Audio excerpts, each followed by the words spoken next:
So this will be your home page. There's quick shortcuts in order to help you access different parts of the application. You can create and manage your work by selecting this option here. You can navigate directly to the job board.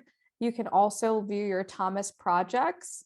You can look at your shop finances. You can manage your team members and also learn more about Workcenter by accessing our community pages at the bottom right. As far as within the application, there's going to be a few additional pages. You can manage all your jobs by selecting the Job Management tab.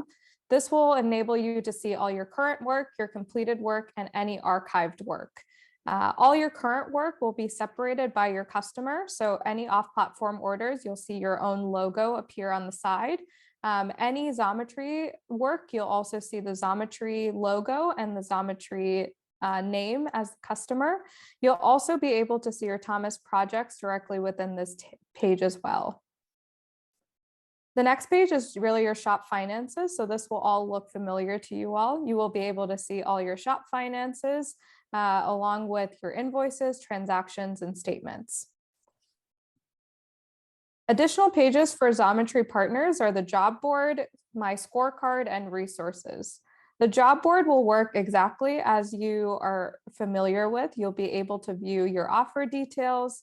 You'll be able to provide feedback. You'll also be able to accept your offer.